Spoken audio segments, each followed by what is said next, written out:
ಸಮಯಸಾರ ಭಾಗ 58 ಸಮಯಸಾರ ಭಾಗ 58 ಶ್ರೀ ಋಷಭನಾಥರಿಂದ ವರ್ಧಮಾನರವರೆಗೆ 24 ತೀರ್ಥಂಕರರಿಗೆ ಜಯವಾಗಲಿ. ನನ್ನ ಸಮಸ್ತ ಗುರುಗಳಿಗೆ ಜಯವಾಗಲಿ. ಈಗ ನೀವು ಸಮಯಸಾರವನ್ನು ಭಾಗ 58ರಲ್ಲಿ ಕೇಳ್ತಾ ಇದ್ದೀರಿ. 57 ಭಾಗಗಳು ಹಿಂದೆ ಮುಗಿದು ಹೋಗಿದ್ದಾವೆ. ಅದನ್ನು ಕೇಳ್ಕೊಬರ್ರಿ. ನೇರವಾಗಿ ಇದನ್ನು ಕೇಳೋದ್ರಿಂದ ಏನೂ ಗೊತ್ತಾಗೋದಿಲ್ಲ. ಈಗ ನೇರವಾಗಿ ಪ್ರಶ್ನೆ ಪ್ರಾರಂಭ. ಪ್ರಶ್ನೆ 794. ಪರಿಗ್ರಹ ತ್ಯಾಗ ಮಾಡುವ ಉದ್ದೇಶ ಏನು ಇದೆ? ಉತ್ತರ: ಸ್ವ ಮತ್ತು ಪರಗಳನ್ನು ಏಕರೂಪದಿಂದ ತಿಳಿಯುವುದೇ ಅಜ್ಞಾನ ಇದೆ. ಈ ಅಜ್ಞಾನದಿಂದಲೇ ಪರದ್ರವ್ಯಗಳನ್ನು ಗ್ರಹಣ ಮಾಡಲಾಗುತ್ತದೆ. ಆದ್ದರಿಂದ ಮೊದಲಿನ ಗಾಥೆಯಲ್ಲಿಯೇ ಪರಿಗ್ರಹಗಳ ತ್ಯಾಗವನ್ನು ಮಾಡುವ ಉಪದೇಶ ಕೊಡಲಾಗಿದೆ. ನಿಮಗೆ ಏನು ಗೊತ್ತಾಯ್ತಪ್ಪ? ಸ್ವ ಅಂದರೆ ನಿಮ್ಮ ಸ್ವಂತದ ಆತ್ಮ ಅಂದರೆ ಜೀವ. ಅದನ್ನು ಬಿಟ್ಟು ನಿಮ್ಮ ಪರಿಗ್ರಹ ನಿಮ್ಮ ಶರೀರ ಮತ್ತು ಹೊರಗಡೆ ಪರಿಗ್ರಹ ಏನಿದೆ ಅದು ಎಲ್ಲನೂ ಪರ ಇದೆ. ಒಂದು ಪರಮಾಣು ಮಾತ್ರ ಕೂಡ ಅದು ಪರನೇ ಇದೆ, ನಿಮ್ಮದಲ್ಲ ಅಲ್ವಾ? ಸ್ವ ಅಂದರೆ ಸ್ವಂತ ಒಂದು ಆತ್ಮ ಬಿಟ್ಟು ಅಲ್ವಾ?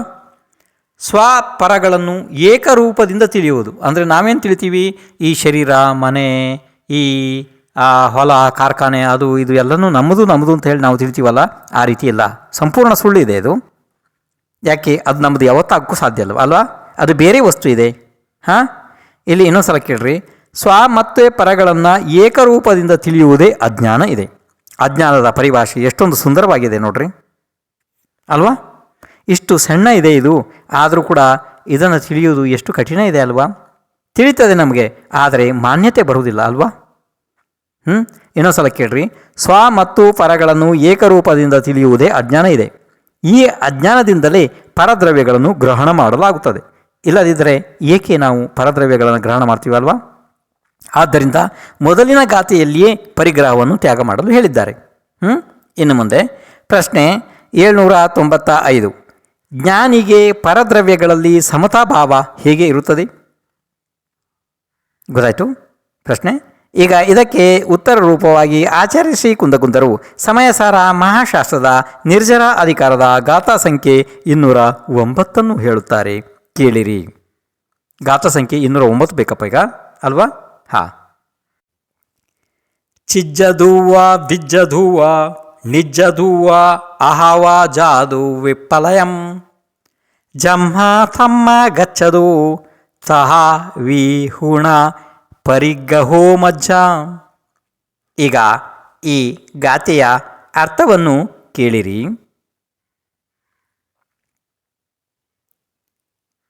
ಕತ್ತರಿಸಿ ಹೋಗಲಿ, ತುಂಡಾಗಿ ಹೋಗಲಿ, ಯಾರಾದರೂ ಕೊಂಡು ಹೋಗಲಿ ಅಥವಾ ನಷ್ಟವಾಗಲಿ, ಯಾವುದೇ ಪ್ರಕಾರದಿಂದ ಹೊರಟು ಹೋಗಲಿ, ಆದರೂ ಸಹ ನಿಜವಾಗಿ ನನ್ನದು ಪರಿಗ್ರಹ ಇಲ್ಲ. ಇದು ಈಗ ಈ ಗಾಥೆಯ ಅರ್ಥವನ್ನು ಹೇಳಿದ್ದಾರೆ ಅಲ್ವಾ? ಇನ್ನು ಮುಂದೆ ಕೇಳಿ. ಹಾಗಾದರೆ ಪ್ರಶ್ನೆ 796. ಜ್ಞಾನಿಯು ಪರದ್ರವ್ಯಗಳ ಆಗು ಹೋಗುಗಳನ್ನು ಹೇಗೆ ತಿಳಿಯುತ್ತಾನೆ? ನಿಮಗೆ ಪ್ರಶ್ನೆ ಅರ್ಥ ಆಯ್ತಪ್ಪ? ಮೊದಲು ಪ್ರಶ್ನೆಯನ್ನು ಸರಿಯಾಗಿ ಅರ್ಥ ಮಾಡ್ಕೊಳ್ರಿ. ಆಗು ಹೋಗುಗಳು ಅಂದರೆ ಇಷ್ಟೆಲ್ಲ ವ್ಯವಹಾರಗಳು ನಡೀತಾ ಇದ್ದಾವಲ್ಲ, ಏನು ತಿಳುವಳಿಕೆಗೆ ಬರ್ತದೆ, ಕಣ್ಣಿಗೆಲ್ಲ ಕಾಣ್ತದೆ, ಇದೆಲ್ಲ ಆಗು ಹೋಗುಗಳು ಅಲ್ವಾ? ಆಗ್ತವೆ ಹೋಗ್ತವೆ ಆಗ್ತವೆ ಇದೆಲ್ಲಲ್ವಾ? ಹಾಗಾದರೆ ಜ್ಞಾನಿಯು ಪರದ್ರವ್ಯಗಳ ಆಗು ಹೋಗುಗಳನ್ನು ಹೇಗೆ ತಿಳಿಯುತ್ತಾನೆ? ಇದು ಪ್ರಶ್ನೆ ಅಲ್ವಾ? ಇನ್ನು ಹಾಗಾದರೆ ಇದರ ಉತ್ತರ ಕೇಳ್ರಿ. ಪರದ್ರವ್ಯವು ಕತ್ತರಿಸಿ ಹೋಗಲಿ, ತುಂಡಾಗಿ ಹೋಗಲಿ, ಯಾರಾದರೂ ಅದನ್ನು ಕೊಂಡು ಹೋಗಲಿ ಅಂದರೆ ತೆಗೆದುಕೊಂಡು ಹೋಗಲಿ, ನಷ್ಟವಾಗಿ ಹೋಗಲಿ, ಯಾವುದೇ ಕಾರಣದಿಂದ ಅದು ಹೊರಟು ಹೋಗಲಿ, ನಾನು ಪರದ್ರವ್ಯಗಳನ್ನು ಗ್ರಹಣ ಮಾಡುವುದಿಲ್ಲ. ಕಾರಣ ಪರದ್ರವ್ಯವು ನನ್ನದು ಅಲ್ಲ ಮತ್ತು ನಾನು ಅವುಗಳ ಸ್ವಾಮಿಯೂ ಅಲ್ಲ. ನಾನು ನನ್ನ ಸ್ವಾಮಿ ಇದ್ದೇನೆ. ಎಷ್ಟು ಸುಂದರವಾದ ಮಾತು, ಎಷ್ಟು ಸುಂದರ, ಎಷ್ಟು ಇದು ಹೇಳೋದಕ್ಕೆ ಕೇಳೋದಕ್ಕೆ ಬಹಳ ಸರಳವಾಗಿ ಕಾಣುತ್ತದೆ. ಆದರೆ ಇದನ್ನು ನಾವು ಧಾರಣೆ ಮಾಡೋದಕ್ಕೆ ಅಂದರೆ ನಮ್ಮ ಅನುಭವದಲ್ಲಿ ಇದನ್ನು ಇಳಿಸ್ಕೊಳ್ಬೇಕಿದ್ರೆ ಅಥವಾ ಇದನ್ನು ನಾವು ಸ್ವೀಕಾರ ಮಾಡಬೇಕಿದ್ರೆ ಎಷ್ಟೊಂದು ಕಷ್ಟ ಇದೆ ಅಲ್ವಾ? ಕಷ್ಟ ಇದ್ದರೂ ಕೂಡ ಸತ್ಯವಾದ ಮಾತಿದೆ. ಸತ್ಯ ಯಾವಾಗಲೂ ಹಾಗೇ ಇರ್ತದೆ. ಅದನ್ನ ಯಾರೂ ಏನೂ ಮಾಡಲಿಕ್ಕಾಗಲ್ಲ ಅಲ್ವಾ? ಇನ್ನು ಮುಂದೆ ಪ್ರಶ್ನೆ 797. ಜ್ಞಾನಿಗೆ ಧರ್ಮದ ಪರಿಗ್ರಹವೂ ಕೂಡ ಏಕೆ ಇಲ್ಲ? ಪ್ರಶ್ನೆಯನ್ನು ಕೇಳ್ರಿ ಇನ್ನೊಂದ್ಸಲ. ಧರ್ಮ ಅಧರ್ಮ ಕೂಡ ಇಲ್ಲೆಲ್ಲ ಪರಿಗ್ರಹ ಅಂತೇಳಿ ಬರ್ತವೆ. ಒಂದು ಸ್ವಲ್ಪ ಕೇಳ್ರಿ, ಸಂಧಾನವಾಗಿ ಕೇಳ್ರಿ. ಪ್ರಶ್ನೆ 797. ಜ್ಞಾನಿಗೆ ಧರ್ಮದ ಪರಿಗ್ರಹವೂ ಕೂಡ ಏಕೆ ಇಲ್ಲ? ಇದಕ್ಕೆ ಉತ್ತರ ರೂಪವಾಗಿ ಆಚಾರ್ಯ ಶ್ರೀ ಕುಂದಕುಂದರು ಸಮಯಸಾರ ಮಹಾಶಾಸ್ತ್ರದ ನಿರ್ಜರ ಅಧಿಕಾರದ 210ನೇ ಸಂಖ್ಯೆಯ ಗಾಥೆಯನ್ನು ಹೇಳುತ್ತಾರೆ, ಕೇಳಿರಿ. ಅಪರಿಗ್ರಹೋ ಅಣಿಚ್ಚೋ ಬಣಿದೋ ನಾಣೀಯ ನೆಚ್ಚದಿ ಧಮ್ಮಂ ಅಪರಿಗ್ರಹೋದು ಧಮ್ಮಸ ಜಾಣಗೋ ತೀಣಸೋ ಹೋದಿ. ಇನ್ನು ಮುಂದೆ ಈ ಗಾಥೆಯ ಅರ್ಥವನ್ನು ಹೇಳುತ್ತಾರೆ, ಕೇಳಿರಿ. ಜ್ಞಾನಿಯು ಪರಿಗ್ರಹರಹಿತನಿದ್ದಾನೆ, ಪರಿಗ್ರಹದ ಇಚ್ಛಾರಹಿತನೂ ಇದ್ದಾನೆ. ಹೀಗೆ ಹೇಳಿದ್ದಾರೆ. ಇದೇ ಕಾರಣದಿಂದ ಧರ್ಮದ ಇಚ್ಛೆ ಮಾಡುವುದಿಲ್ಲ, ಅದರಿಂದ ಧರ್ಮದ ಪರಿಗ್ರಹವೂ ಅವನಿಗೆ ಇರುವುದಿಲ್ಲ. ಜ್ಞಾನಿಯು ಧರ್ಮದ ನ್ಯಾಯಕನೇ ಇದ್ದಾನೆ. ಇದು ನಿಮಗೆ ಗೊತ್ತಾದರೆ ಒಳ್ಳೆಯದು. ಇಲ್ಲ ಅಂದರೆ ಇದನ್ನು ಬೇರೆ ರೂಪದಲ್ಲಿ ಹೇಳ್ತೇನೆ, ಕೇಳ್ರಿ. ಪ್ರಶ್ನೆ 798. ಜ್ಞಾನಿಗೆ ಇಚ್ಛಾಮಯ ಭಾವಗಳು ಏಕೆ ಇರುವುದಿಲ್ಲ? ಗೊತ್ತಾಗ್ತಿದೆಯಪ್ಪ? ಉತ್ತರ ಕೇಳ್ರಿ. ಇಚ್ಛೆಯೇ ಪರಿಗ್ರಹ ಇದೆ. ನೋಡು, ಇಚ್ಛೆಯ ಸುಂದರವಾದ ಪರಿಭಾಷೆ ಕೇಳ್ರಿ ಇಲ್ಲಿ. ಅಲ್ಲ, ಪರಿಗ್ರಹ ಯಾವುದಕ್ಕಂತಾರಪ್ಪ? ನೀವು ಹಿಂದೆ ತತ್ವಸೂತ್ರ ಮಹಾಶಾಸ್ತ್ರದಲ್ಲಿ ಕೇಳಿದಿರಿ, ಮೂರ್ಛಾ ಪರಿಗ್ರಹ. ಪರಿಗ್ರಹ ಯಾವ್ದಕ್ಕಂದ್ರು? ಮೂರ್ಛಾ ಪರಿಗ್ರಹ. ಅದೇ ರೀತಿ ಇಲ್ಲಿ ಏನು ಹೇಳ್ತಿದ್ದಾರೆ ಕೇಳ್ರಿ. ಇಚ್ಛೆಯೇ ಪರಿಗ್ರಹ ಇದೆ. ಯಾರಿಗೆ ಇಚ್ಛೆ ಇಲ್ಲ ಅವರಿಗೆ ಪರಿಗ್ರಹವೂ ಕೂಡ ಇಲ್ಲ. ಇಚ್ಛೆಯು ಅಜ್ಞಾನಮಯ ಭಾವ ಇದೆ. ನೋಡ್ರಿ, ಇಚ್ಛೆ ಅಜ್ಞಾನಮಯ ಭಾವ ಇದೆ. ಅದು ಜ್ಞಾನಿಗೆ ಇರುವುದಿಲ್ಲ. ಜ್ಞಾನಿಗೆ ಜ್ಞಾನಮಯ ಭಾವವೇ ಇರುತ್ತದೆ. ಜ್ಞಾನಿಯು ಅಜ್ಞಾನಮಯ ಭಾವರೂಪ ಇಚ್ಛೆಯ ಅಭಾವದಿಂದ ಧರ್ಮವನ್ನು ಸಹ ಇಚ್ಛಿಸುವುದಿಲ್ಲ. ಜ್ಞಾನಿಗೆ ಧರ್ಮದ ಪರಿಗ್ರಹವೂ ಇಲ್ಲ. ಅವನಿಗೆ ಜ್ಞಾನಮಯ ಏಕ ಜ್ಞಾಯಕ ಭಾವದ ಸದ್ಭಾವದಿಂದ ಧರ್ಮದ ಅವನು ಕೇವಲ ಜ್ಞಾತನೇ ಇದ್ದಾನೆ, ಅವನೇ ಜ್ಞಾನಿ ಇದ್ದಾನೆ. ನೋಡಿ, ಅವನು ಧರ್ಮವನ್ನು ತಿಳಿಯುತ್ತಾನೆ, ಅಂದರೆ ಜ್ಞಾತ ಇದ್ದಾನೆ. ಆದರೆ ಧರ್ಮದ ಪರಿಗ್ರಹ ಕೂಡ ಅವನಿಗೆ ಇಲ್ಲ. ಹಾಗಂತ ಹೇಳ್ಕೊಂಡು ಧರ್ಮವನ್ನು ಅವನು ತ್ಯಾಗ ಮಾಡಿದ ಆ ರೀತಿ ತಿಳಿಬೇಡ್ರಿ ನೀವು. ಆ ರೀತಿ ಅಲ್ಲ ಅದು ಅರ್ಥ. ಅಂದರೆ ಅದರ ಮೇಲಿನ ಮಮತ್ವ ಭಾವ, ಇಚ್ಛಾಭಾವ ಅವನಿಗೆ ಇರುವುದಿಲ್ಲ. ಯಾಕೆಂದರೆ ಅವನು ಸ್ವಯಂ ಜ್ಞಾತ ಇದ್ದಾನೆ ಅಲ್ವಾ, ಅವನು ತಿಳಿಯುತ್ತಾನೆ ಅಷ್ಟೇ ಅಲ್ವಾ. ಇನ್ನು ಮುಂದೆ ಪ್ರಶ್ನೆ 799. ಜ್ಞಾನಿಗೆ ಅಧರ್ಮದ್ದು ಪರಿಗ್ರಹ ಏಕೆ ಇರುವುದಿಲ್ಲ? ಪ್ರಶ್ನೆ ಗೊತ್ತಾಯ್ತಪ್ಪ? ಹಿಂದೆ ಧರ್ಮದ್ದು ಹೇಳಿದ್ದಾಯಿತು, ಈಗ ಅಧರ್ಮದ್ದು ಹೇಳ್ತಾ ಇದ್ದಾರೆ ಅಲ್ವಾ. ಈಗ ಇದಕ್ಕೆ ಉತ್ತರ ರೂಪವಾಗಿ ಆಚಾರ್ಯ ಶ್ರೀ ಕುಂದಕುಂದರು ಸಮಯಸಾರ ಮಹಾಶಾಸ್ತ್ರದ ನಿರ್ಜರ ಅಧಿಕಾರದ ಗಾಥಾ ಸಂಖ್ಯೆ 211 ಹೇಳುತ್ತಾರೆ, ಕೇಳಿರಿ. ಅಪರಿಗ್ರಹೋ ಅಣಿಚ್ಛೋ ಬಣಿದೋ ನಾಣೀಯ ನೇಚ್ಛದಿ ಅಧಮ್ಮಂ ಅಪರಿಗ್ರಹೋ ಅಧಮ್ಮಸ ಜಾಣಗೋ ತೇಣಸೋ ಹೋದಿ. ಈಗ ಈ ಗಾಥೆಯ ಅರ್ಥವನ್ನು ಹೇಳುತ್ತಾರೆ. ಜ್ಞಾನಿಯು ಇಚ್ಛಾರಹಿತನಿರುತ್ತಾನೆ, ಆದ್ದರಿಂದ ಪರಿಗ್ರಹ ರಹಿತ ಅವನಿಗೆ ಹೇಳಿದ್ದಾರೆ. ಜ್ಞಾನಿಗಳಿಗೆ ಅಧರ್ಮದ್ದು ಪರಿಗ್ರಹ ಇಲ್ಲ ಎಂದು ಇಲ್ಲಿ ಹೇಳಿದ್ದಾರೆ. ಗೊತ್ತಾಯ್ತಪ್ಪ? ಈಗ ಇದು ಅರ್ಥ ಆಗಿಲ್ಲ ಅಂದರೆ ಇನ್ನೊಂದು ಇದರ ಸ್ವಲ್ಪ ವಿಸ್ತಾರವಾಗಿ ಇದರ ಟೀಕೆ ಹೇಳ್ತೀನಿ. ಪ್ರಶ್ನೆ 800 ನೋಡಿ. ಪ್ರಶ್ನೆಗಳು ಎಲ್ಲಿವರೆಗೆ ಬಂದು ನಿಮಗೆ 800 ಅಂದರೆ 800. ಪ್ರಶ್ನೆ 800. ಗಾಥಾ 211ರ ಟೀಕಾ ಅರ್ಥವು ಏನಿದೆ ಕೇಳ್ರಿ. ಇಚ್ಛೆಯೇ ಪರಿಗ್ರಹ ಇದೆ. ಯಾರಿಗೆ ಇಚ್ಛೆ ಇಲ್ಲ ಅವರಿಗೆ ಪರಿಗ್ರಹ ಇಲ್ಲ. ಇಚ್ಛೆಯು ಅಜ್ಞಾನಮಯ ಭಾವ ಇದೆ. ಅದು ಜ್ಞಾನಿಗೆ ಇರುವುದಿಲ್ಲ. ಜ್ಞಾನಿಗೆ ಜ್ಞಾನಮಯವೇ ಭಾವಗಳು ಆಗುತ್ತವೆ. ಜ್ಞಾನಿಗೆ ಅಜ್ಞಾನಮಯ ಭಾವರೂಪ ಇಚ್ಛೆ ಇಲ್ಲದ್ದರಿಂದ ಅಧರ್ಮದ ಇಚ್ಛೆ ಅವನು ಮಾಡುವುದಿಲ್ಲ. ಹೀಗೆ ಇರುವುದರಿಂದ ಜ್ಞಾನಿಗೆ ಅಧರ್ಮದ ಪರಿಗ್ರಹವೂ ಕೂಡ ಇಲ್ಲ. ಅರ್ಥ ಆಯ್ತಪ್ಪ? ಹಾಂ, ಇನ್ನು ಮುಂದೆ ಕೇಳ್ರಿ. ಜ್ಞಾನಮಯವಾದಂತಹ ಏಕ ಜ್ಞಾಯಕ ಭಾವದ ಸದ್ಭಾವದಿಂದ ಈ ಜ್ಞಾನಿಯು ಅಧರ್ಮದ್ದು ಕೇವಲ ಜ್ಞಾನಮಯನೇ ಇರುತ್ತಾನೆ. ಅಂದರೆ ಅದನ್ನು ತಿಳಿತಾನೆ ಅವನು ಅಷ್ಟೇ. ಹೀಗೆಯೇ ಗಾತೆಯೊಳಗಿನ ಅರ್ಥವನ್ನು ಬದಲಾಯಿಸಿ, ಶಬ್ದವನ್ನು ಬದಲಾಯಿಸಿ ಅಂತಂದರೆ, ಈಗ ಇಲ್ಲಿ ಆಚಾರ್ಯರು ಅಧರ್ಮದ ಬಗ್ಗೆ ಹೇಳಿದ್ರಲ್ವ, ಅದೇ ಸ್ಥಾನದಲ್ಲಿ ಅದೇ ರೀತಿ ನಾವು ಏನೇನನ್ನು ಮಾಡಬೇಕಪ್ಪ ಇನ್ನು ಮುಂದೆ ಕೇಳ್ರಿ. ರಾಗ, ದ್ವೇಷ, ಕ್ರೋಧ, ಮಾನ, ಮಾಯಾ, ಲೋಭ, ಕರ್ಮ, ನೋಕರ್ಮ, ಮನ, ವಚನ, ಕಾಯ, ಶ್ರೋತ್ರ ಇಂದ್ರಿಯ, ಚಕ್ಷು ಇಂದ್ರಿಯ, ಘ್ರಾಣ ಇಂದ್ರಿಯ, ರಸನ ಇಂದ್ರಿಯ, ಸ್ಪರ್ಶನ ಇಂದ್ರಿಯ, ಹೀಗೆ 16 ಪದಗಳನ್ನು ಇಟ್ಟು 16 ಸೂತ್ರಗಳನ್ನು ಮಾಡಬೇಕು. ಇದೇ ಉಪದೇಶದಿಂದ ಅನ್ಯ ವಿಚಾರವನ್ನು ಕೂಡ ಮಾಡಬೇಕು. ಅಂತಂದರೆ ಇಲ್ಲಿ ಏನಾಗ್ತದೆ, ಈಗ ಹಿಂದಿನ ಗಾಥೆಯಲ್ಲಿ ಆಚಾರ್ಯರು ಏನಂದ್ರಪ್ಪ, ಜ್ಞಾನಿಗೆ ಧರ್ಮದ್ದು ಪರಿಗ್ರಹ ಇಲ್ಲ ಅಂತ ಹೇಳಿದರು ಅಲ್ವಾ? ಆಯ್ತದು. ಈಗ ಈ ಗಾಥೆಯಲ್ಲಿ ಏನು ಹೇಳಿದರು? ಜ್ಞಾನಿಗೆ ಅಧರ್ಮದ್ದು ಪರಿಗ್ರಹ ಇಲ್ಲ ಅಂತ ಹೇಳಿದರು. ಆಯಿತು. ಹಾಗಂತ ಹೇಳ್ಕೊಂಡು ಧರ್ಮ ಅಧರ್ಮ ಎರಡನ್ನೇ ತಿಳಿಬಾರ್ದಪ್ಪ. ಇಲ್ಲಿ ಈ ಸ್ಥಾನದಲ್ಲಿ ರಾಗ ದ್ವೇಷ ಈಗ ಹೇಳಿದ್ವಲ್ಲ, ಇದೆಲ್ಲ ಕ್ರೋಧ ಮಾನಮಯ ಇದೆಲ್ಲ, ಇವುಗಳನ್ನು ಈ ರೀತಿ 16 ಪ್ರಕಾರದ ವಸ್ತುಗಳನ್ನು ಇಟ್ಟು ತಿಳಿಬೇಕು. ಅರ್ಥ ಆಯಿತು? ಕೇವಲ ಧರ್ಮ ಅಧರ್ಮ ಎರಡನ್ನೇ ತಿಳಿಯೋದು ಆ ರೀತಿ ಅಲ್ಲ. ಗೊತ್ತಾಯ್ತಪ್ಪ? ಹಾಂ. ಏಕೆಂದರೆ ಅಷ್ಟನ್ನು ಎಲ್ಲ ಗಾತ್ರರೂಪದಿಂದ ಹೇಳಲಿಕ್ಕಾಗಲ್ಲಲ್ವ? ಹಾಂ, ಹಾಗಾಗಿ ಇನ್ನು ಮುಂದೆ ಹಾಗಾದರೆ ಪ್ರಶ್ನೆ 801. ಜ್ಞಾನಿಗೆ ಭೋಜನದ ಪರಿಗ್ರಹ ಇರುತ್ತದೆಯೇ? ಭೋಜನ ಅಂದರೆ ಏನಪ್ಪ? ಊಟ. ಗೊತ್ತಾಗ್ತಿದೆಯಲ್ಲ? ಹಾಂ. ಪ್ರಶ್ನೆ ಏನಪ್ಪ? ಪ್ರಶ್ನೆ 801. ಜ್ಞಾನಿಗೆ ಭೋಜನದ ಪರಿಗ್ರಹ ಇರುತ್ತದೆಯೇ? ಇದಕ್ಕೆ ಉತ್ತರವಾಗಿ ಆಚಾರ್ಯ ಶ್ರೀ ಕುಂದಕುಂದರು ಸಮಯಸಾರ ಮಹಾಶಾಸ್ತ್ರದ ನಿರ್ಜರ ಅಧಿಕಾರದ ಗಾಥಾ ಸಂಖ್ಯೆ 212 ಹೇಳುತ್ತಾರೆ. ಕೇಳಿರಿ.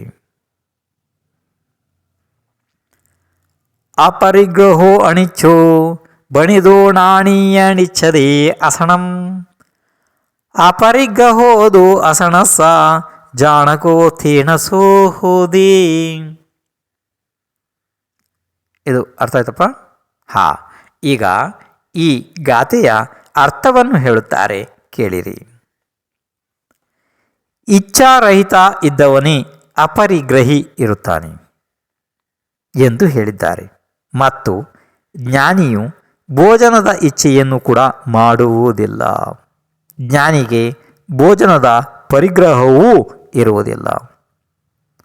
ಅದರಿಂದ ಆ ಜ್ಞಾನಿಯು ಅಶನದ ನ್ಯಾಯಕನೇ ಇದ್ದಾನೆ. ಪ್ರಶ್ನೆ 802.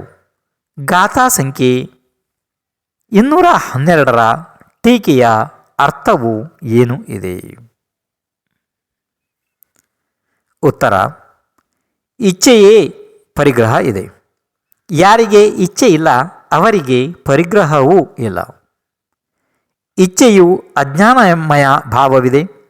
ಜ್ಞಾನಿಗೆ ಅಜ್ಞಾನಮಯ ಭಾವವು ಇರುವುದಿಲ್ಲ. ಜ್ಞಾನಿಗೆ ಜ್ಞಾನಮಯವೇ ಭಾವವು ಇರುತ್ತದೆ. ಆದ್ದರಿಂದ ಜ್ಞಾನಿಗೆ ಅಜ್ಞಾನಮಯ ಭಾವರೂಪ ಇಚ್ಛೆಯ ಅಭಾವದಿಂದ ಭೋಜನದ ಇಚ್ಛೆ ಅವನು ಮಾಡುವುದಿಲ್ಲ. ಹೀಗೆ ಇರುವುದರಿಂದ ಜ್ಞಾನಿಗೆ ಅಶನದ ಪರಿಗ್ರಹವೂ ಇಲ್ಲ. ಅಶನ ಅಂದರೆ ಇಲ್ಲಿ ಊಟ, ಅರ್ಥ ಆಯಿತು? ಹಾಂ, ಭೋಜನ. ಜ್ಞಾನಮಯವಾದಂತಹ ಒಂದು ನ್ಯಾಯಕ ಭಾವದ ಸದ್ಭಾವದಿಂದ ಈ ಜ್ಞಾನಿಯು ಕೇವಲ ಅಶನದ ನ್ಯಾಯಕನೇ ಇದ್ದಾನೆ. ಅಂದರೆ ಅವನು ಊಟದ ನ್ಯಾಯಕ ಅಂದರೆ ತಿಳಿಯುತ್ತಾನೆ, ಆದರೆ ಅದರಲ್ಲಿ ಅವನ ಸ್ವಲ್ಪವೂ ಇಚ್ಛೆ ಇರುವುದಿಲ್ಲ. ಇನ್ನು ಮುಂದೆ ಹಾಗಾದರೆ ಪ್ರಶ್ನೆ 803. ಆಹಾರ ಸೇವನೆ ಮುನಿಗಳಿಗೂ ಸಹ ಆಗುತ್ತದೆ. ಅಂದರೆ ಆಹಾರ ಸೇವನೆ ಮುನಿಗಳು ಸಹ ಮಾಡುತ್ತಾರೆ. ಅವರಿಗೆ ಇಚ್ಛೆ ಇರುತ್ತದೆಯೋ ಅಥವಾ ಇಲ್ಲವೋ? ಗೊತ್ತಾಯ್ತಪ್ಪ, ಪ್ರಶ್ನೆ ಗೊತ್ತಾಯ್ತು. ಈಗ ಉತ್ತರವನ್ನು ಕೇಳ್ರಿ. ಆಹಾರ ಸೇವನೆ ಮುನಿಗಳು ಸಹ ಮಾಡುತ್ತಾರೆ. ಹೌದು, ಇದು ಅಸಾತ ವೇದನೀಯದ ಉದಯದಿಂದ ಜಠರಾಗ್ನಿ ಕ್ಷುದೆಯು ಉತ್ಪನ್ನವಾಗುತ್ತದೆ. ವೀರ್ಯಾಂತರಾಯ ಕರ್ಮದ ಉದಯದಿಂದ ಅದರ ವೇದನೆಯನ್ನು ಸಹಿಸಿಕೊಳ್ಳಲು ಆಗುವುದಿಲ್ಲ. ಮತ್ತು ಚಾರಿತ್ರ್ಯ ಮೋಹನೀಯ ಕರ್ಮದ ಉದಯದಿಂದ ಆಹಾರ ಗ್ರಹಣ ಮಾಡುವ ಇಚ್ಛೆ ಆಗುತ್ತದೆ. ಈ ಇಚ್ಛೆಗೆ ಕರ್ಮೋದಯದ ಕಾರ್ಯವೆಂದು ತಿಳಿಯುತ್ತಾರೆ. ಆ ಇಚ್ಛೆಯನ್ನು ರೋಗವೆಂದು ತಿಳಿದು ದೂರ ಮಾಡುವ ಪ್ರಯತ್ನ ಮಾಡುತ್ತಾರೆ. ಅದರಲ್ಲಿ ಅನುರಾಗ ರೂಪ ಇಚ್ಛೆ ಇರುವುದಿಲ್ಲ. ನನ್ನ ಈ ಇಚ್ಛೆಯು ಸದೈವ ಅಂದರೆ ಯಾವಾಗಲೂ ಇರಬೇಕೆಂದು ಅವರು ಇಚ್ಛೆ ಮಾಡುವುದಿಲ್ಲ. ಅದರಿಂದ ಅಜ್ಞಾನದ ಅಭಾವವಿದೆ. ಪರಜನ್ಯ ಇಚ್ಛೆಯ ಸ್ವಾಮಿತ್ವವು ಜ್ಞಾನಿಗೆ ಇರುವುದಿಲ್ಲ. ಜ್ಞಾನಿಯು ಇಚ್ಛೆಯ ನ್ಯಾಯಕನೇ ಇದ್ದಾನೆ. ಹೀಗೆ ಶುದ್ಧ ನಯವನ್ನು ಪ್ರಾಧಾನ್ಯ ಮಾಡಿ ಇಲ್ಲಿ ಹೇಳಲಾಗಿದೆ. ಅಂತಂದರೆ ಆಹಾರದ ಇಚ್ಛೆ ಅವರಿಗೆ ಇರುವುದಿಲ್ಲ. ಆದರೂ ಕೂಡ ಕ್ಷುಧ ವೇದನೆ ಅಂದರೆ ಹೊಟ್ಟೆಯ ವೇದನೆ, ಅದರಿಂದಾಗಿ ಅದು ಆಹಾರವನ್ನು ಅನಿವಾರ್ಯವಾಗಿ ಸ್ವೀಕಾರ ಮಾಡಬೇಕಾಗ್ತದೆ. ಆದರೆ ಯಾವಾಗಲೂ ನಾನು ಆಹಾರವನ್ನೇ ಮಾಡುತ್ತಾ ಇರಬೇಕು ಅನ್ನುವಂಥ ಇಚ್ಛೆಯನ್ನು ಅವರು ಮಾಡುವುದಿಲ್ಲ. ಆದ್ದರಿಂದ ಇಲ್ಲಿ ಅವರು ಆಹಾರದ ಜ್ಞಾಯಕ ಅಂದರೆ ತಿಳಿಯುವವರೇ ಇರುತ್ತಾರೆ, ಅದರ ಇಚ್ಛುಕ ಇರುವುದಿಲ್ಲ. ಪ್ರಶ್ನೆ 804. ಜ್ಞಾನಿಗೆ ಕುಡಿಯುವ ಪರಿಗ್ರಹ ಇರುತ್ತದೆಯೇ? ಅಂದರೆ ಕುಡಿಯುವಂಥ ವಸ್ತುಗಳದ್ದು. ಇದಕ್ಕೆ ಉತ್ತರವಾಗಿ ಆಚಾರ್ಯ ಶ್ರೀ ಕುಂದಕುಂದರು ಸಮಯಸಾರ ಮಹಾಶಾಸ್ತ್ರದ ನಿರ್ಜರ ಅಧಿಕಾರದ ಗಾಥಾ ಸಂಖ್ಯೆ 213 ಹೇಳುತ್ತಾರೆ, ಕೇಳಿರಿ. ಅಪರಿಗ್ರಹೋ ಅಣಿಚ್ಛೋ ಬಣಿದೋಣಾಣಿಯಣೆಚ್ಚದಿ ಪಾಣಂ ಅಪರಿಗ್ರಹೋದು ಪಾಣಸ ಜಾಣಗೋ ತೇಣಸೋ ಹೋದಿ. ಈಗ ಈ ಗಾಥೆಯ ಅರ್ಥವನ್ನು ಕೇಳಿರಿ. ಇಚ್ಛಾರಹಿತನಿದ್ದವನು ಪರಿಗ್ರಹರಹಿತ ಎಂದು ಹೇಳಿದ್ದಾರೆ. ಮತ್ತು ಜ್ಞಾನಿಯು ಜಲ ಆದಿ ಕುಡಿಯುವ ಪೇಯ ವಸ್ತುಗಳನ್ನು ಇಚ್ಛಿಸುವುದಿಲ್ಲ. ಅದರಿಂದ ಕುಡಿಯುವ ಪೇಯ ವಸ್ತುಗಳ ಪರಿಗ್ರಹವೂ ಕೂಡ ಜ್ಞಾನಿಗೆ ಇರುವುದಿಲ್ಲ. ಅದರಿಂದ ಆ ಜ್ಞಾನಿಯು ಪಾನದ ನ್ಯಾಯಕನೇ ಇದ್ದಾನೆ.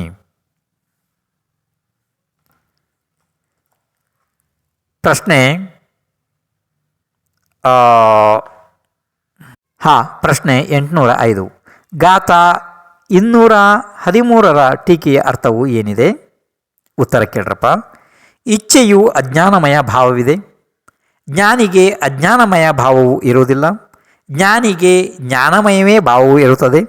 ಆದ್ದರಿಂದ ಜ್ಞಾನಿ ಅಜ್ಞಾನಮಯ ಭಾವರೂಪ ಇಚ್ಛೆಯ ಅಭಾವದಿಂದ ಪಾನದ ಇಚ್ಛೆಯನ್ನು ಕೂಡ ಮಾಡುವುದಿಲ್ಲ.